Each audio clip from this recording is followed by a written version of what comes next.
I never set out to raise a monster. It just happened.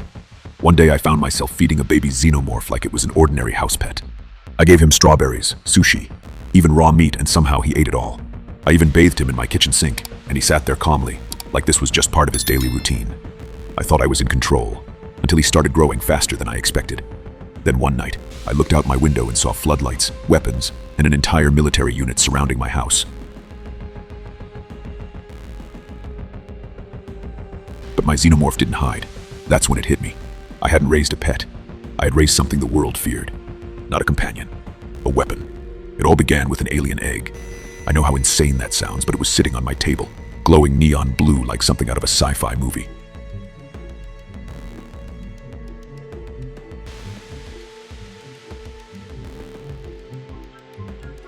I touched it with one finger, and freezing vapor hissed out, as if it was breathing. The egg slowly split open down the center, perfectly in half. Through the mist, I saw him a baby Xenomorph, curled up inside, alive, staring directly at me.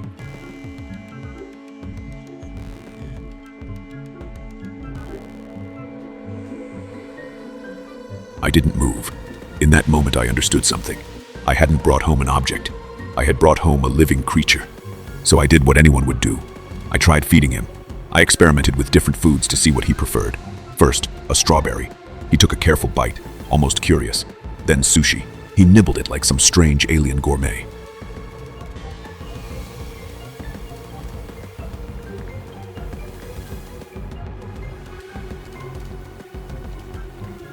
Finally, I offered raw meat. That's when something changed. He tore into it like it was instinct. It was disturbing and strangely adorable at the same time. I tested other normal routines too. I even gave him a bath. To my surprise, he stayed still, letting me wash him like he was just a harmless little pet.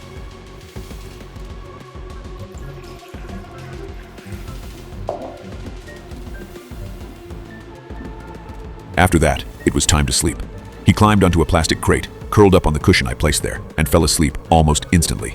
The most unsettling part was how peaceful he looked. If you didn't know what a Xenomorph was, you'd think he was harmless. Seeing the deadliest creature in the universe napping on a pillow in my house felt unreal.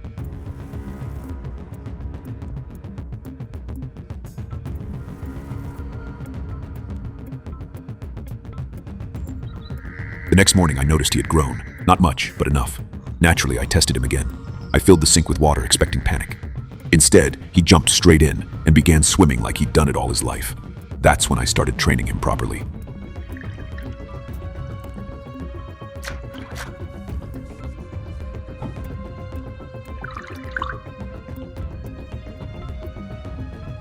I began with simple commands. Sit, and somehow he listened. I threw a small ball across the room, he chased it, and brought it back like a loyal dog. But when I tried teaching him to shake hands, he grabbed my arm with his claws, almost taking it with him. That's when reality set in. I wasn't training a pet, I was training a Xenomorph.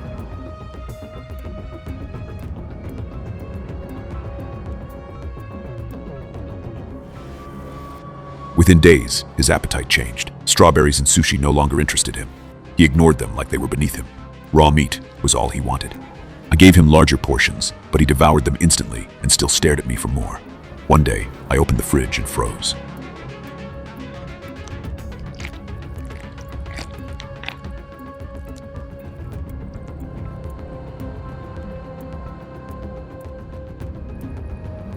He was already inside it, sitting there like a cat, staring at the meat like it belonged to him. As he kept growing, my house turned into a war zone. Deep claw marks carved into the walls. His tail lengthened, and a single swing shattered a vase.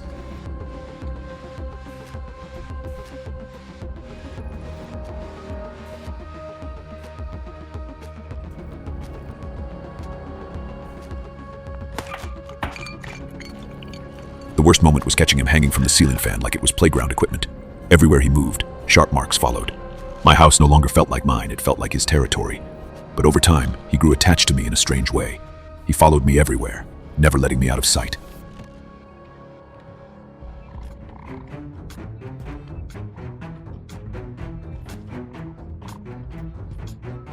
If I went to the bathroom, he sat outside like a silent bodyguard. At night, he refused to sleep alone and stayed near my bed, watching the room like he was protecting me. If I left him alone too long, he would grow restless, scratching at doors and making those unsettling alien sounds. Like separation angered him. Then one night, a thief broke into my house.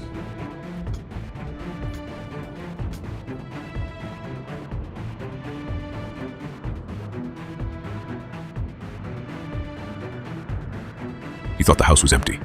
He was wrong. My xenomorph was awake, hidden in the shadows, watching like a predator. The thief paused, sensing something. It was too late. In a second, the xenomorph exploded from the darkness and slammed him to the ground.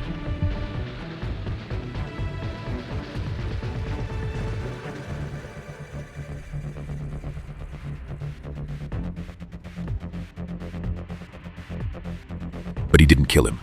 The noise woke me up. When I ran out, the thief was fleeing in pure terror. My xenomorph stood there calmly, like nothing had happened. I walked up and gently patted him, relieved.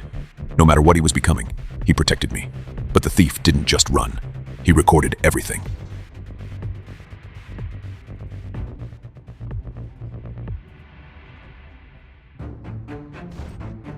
Somehow, he captured video footage and posted it online. Overnight, it went viral. At first, people thought it was fake, but the views kept climbing. Soon, everyone was talking about the real monster caught on camera. I knew it was only a matter of time before someone came looking. So I packed up, took my xenomorph, and moved far into the countryside. I built high walls around the property for privacy. For a while, life returned to something close to normal. We trained, we exercised. It was like a strange man and his alien companion, but the peace didn't last. A secret organization had seen the footage, and they had already tracked us down. Days later, strange things started happening. At night, I heard faint buzzing overhead. Drones hovered above the farm before vanishing. Black helicopters appeared in the distance. Even my CCTV cameras began glitching at the same time each night, leaving me blind for minutes. Then one morning, I saw footprints outside the wall. Human footprints. That's when I knew we had been found. One night, everything unfolded at once.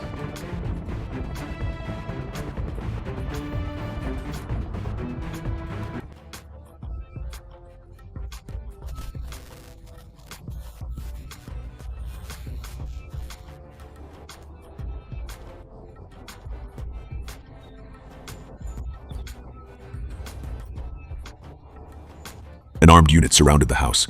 Weapons aimed, lights flashing. My heart dropped. Even the xenomorph hesitated for the first time. But before I could stop him, he charged outside, fighting like something unleashed. He moved faster than any human, tearing through them. But there were too many.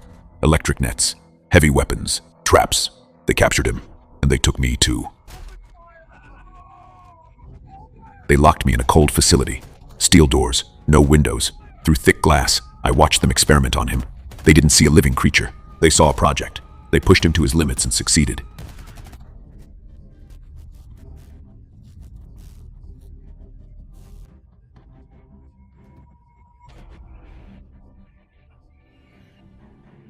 Days passed. He fully matured. Larger, sharper, more terrifying. They tested him against advanced combat robots. He destroyed them effortlessly. They believed they had built the perfect weapon, and once they were done, they decided I was no longer needed.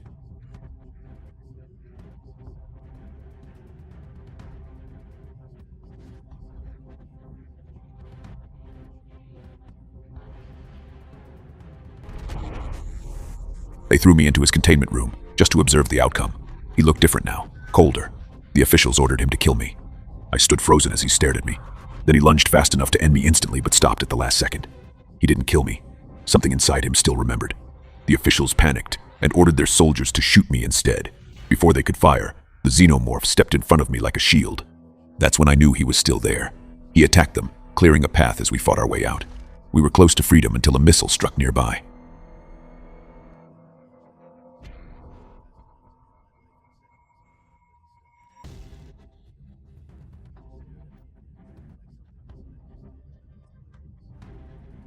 The explosion threw me across the ground. Everything went black. When I regained consciousness, I found him near a tree, injured, fading. He stared at the sunset the same way he used to when life was peaceful behind those walls. I knew he wouldn't survive.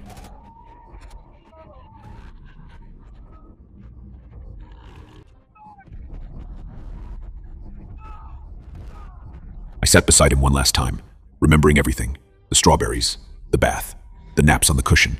I think he remembered too. Before he died, he slowly pushed something toward me. A glowing blue egg. just like the first one. That's when I understood. He had taken it from the lab. It wasn't just an egg. It was his kind, his legacy.